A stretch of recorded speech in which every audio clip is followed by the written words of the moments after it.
Assalamualaikum everyone, I hope you all are doing very well. Welcome back to Study Studio by लारी बारजू। आज का जो हमारा topic है वो है जिनास 14 पॉइंट का। कायदे-ए-आज़म ने जो 14 नुकात दिए थे वो हम डिस्कस करने वाले हैं। अब नेहरू रिपोर्ट के रिप्लाई में कायदे-ए-आज़म ने ये 14 नुकात दिए थे और उन्हें कहा नेहरू को कि अगर आप हमारे ये 14 नुकात इनमें ऐड कर दें देन हम आपकी इस रिपोर्ट को मानेंगे और हम आपके साथ मिलकर बरतानिया की हुकूमत को यहाँ से निकालेंगे। तो नेहरू ने इस तरीके का बिहेवियर दिखाया कि नहीं, हम ऐड नहीं कर सकते, हमारी रिपोर्ट रेडी है, अब हम ये सबमिट करवाएंगे XYZ इस तरीके का।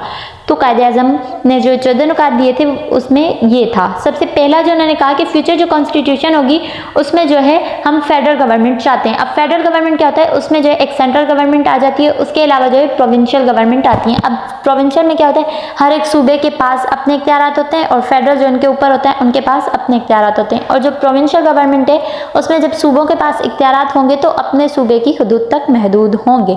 अब ये बात उन्होंने कही। सेकंड कही कि uniform autonomy for all provinces, यानी हर एक सूबे में, चाहे वो मुसलमानों की अक्सरियत का सूबा हो या हिंदुओं की अक्सरियत का सूबा हो, या जहाँ पे मुसलमान कम है चाहे वो सूबा हो, या जहाँ पे हिंदू कम है चाहे वो सूबा हो, या कोई और भी माइनॉरिटी है उनका सूबा हो। उन्होंने कहा कि हर एक सूबे में जो है इक्वल के इख्तियारात होंगे, इक्वल उन्हें राइट्स दिए जाएंगे हर एक सूबे को।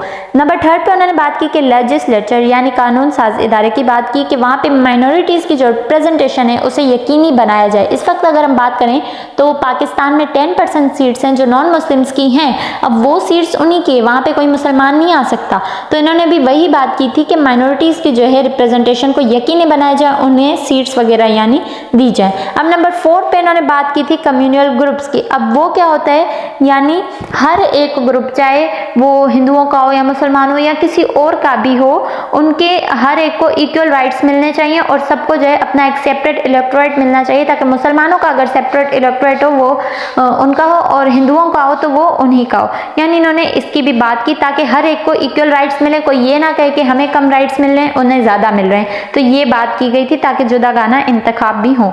नंबर 5 पे इन्होंने बात की कि 1/3 रिप्रेजेंटेशन और मुस्लिम रिप्रेजेंटेशन इन सेंट्रल लेजिस्लेटिव। अब सेंट्रल लेजिस्लेटिव में उन्होंने बात की कि अगर 100 सीट्स हैं फॉर सपोज, उसमें 33 जो सीट्स होंगी वो मुसलमानों की हों, ये उन्होंने बात की। नंबर 6 पे इन्होंने बात की टेरिटोरियल डिस्ट्रीब्यूशन ना हो। अब वो क्या होती है कि आप एग्जाम्पल ले लें, अगर पंजाब में जो भावलपुर और मुल्तान साइड ज़्यादा सराइकी लोग हैं, अगर वो हम ये दोनों निकाल के किसी और सूबे में दे दें, दूसरे पंजाब में दे दें, तो यहाँ पे क्या होगा, माइनॉरिटीज़ रह जाएंगी और वहाँ पे मेजॉरिटी चली जाएगी। तो यही बात कायदे-ए-आज़म ने की, इस तरह की डिस्ट्रीब्यूशन ना की जाए जहाँ पे के मुसलमानों की अगर अक्सरियत है वो आप डिस्ट्रीब्यूट कर दें तो वहाँ पे मुसलमान कम हो जाए, या जहाँ पे हिंदुओं की अक्सरियत है वो आप एरिया डिस्ट्रीब्यूट कर दें वहाँ पे हिंदू कम हो जाए। इन्होंने इस तरीके की डिस्ट्रीब्यूशन से मना किया।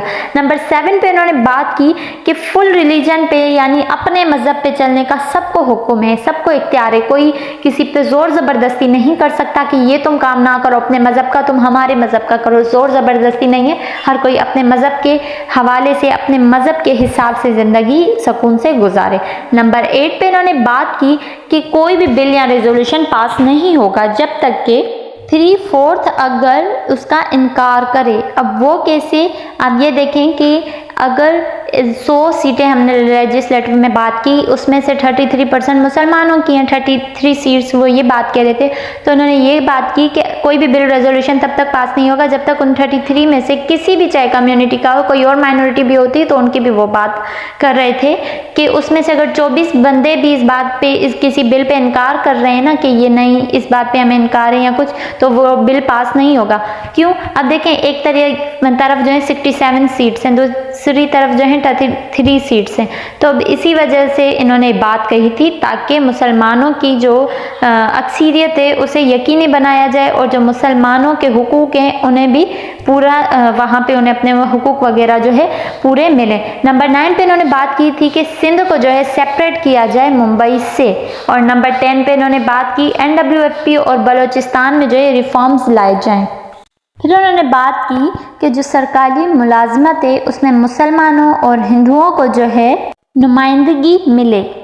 जैसे अब अभी भी देखें कि काफ़ी अभी भी यही होता है कि कोटा सिस्टम में रख देते हैं कि इस एरिया से इतने बंदे जो हैं आएंगे ही आएंगे और इस एरिया से इतने बंदे आएंगे, चाहे उनके मार्क्स कम भी हों किसी और के, ज़्यादा भी हों किसी और एरिया के, उसे नहीं लेते, उन कम मार्क्स वालों को ले लेते हैं क्योंकि एक कोटा सिस्टम मुकर्रर है कि इन्हें रिप्रेजेंटेशन मिले इन मुलाजमत में। फिर उन्होंने बात की कि मुस्लिम कल्चर, एजुकेशन और जो लैंग्वेज है उसे जो है सरकार तहफ़्फ़ुज़ फराम करे, उन्हें जो है तहफ़्फ़ुज़ फराम की जाए। अभी भी हमारे यहाँ कॉन्स्टिट्यूशन में मौजूद है कि हमारा जो कल्चर है, हेरिटेज, ये सब जो है इसे सेव करने की, प्रोटेक्ट करने की जिम्मेदारी सरकार की है। फिर इन्होंने बात की कि शेयर ऑफ मुस्लिम, यानी कैबिनेट में बात की थी कि शेयर ऑफ मुस्लिम 1/3 होनी चाहिए, यानी वज़रा में जो है मुसलमानों का शेयर कितना होना चाहिए, 1/3 होना चाहिए। नंबर 14 पे इन्होंने कहा कि no change in constitution without consent of state. अब देखें, ये थे इनके 14 नुकात। अगर हम 14 नुकात को ही देखते हैं तो हर एक में जो है बात की जा रही है मुसलमानों के तहफ़्फ़ुज़ की, मुसलमानों के वहाँ पे मौजूदगी की, हर एक चीज़ में उनकी सीट्स की बात की गई है ताकि मुसलमानों को जो है रिप्रेजेंटेशन मिले।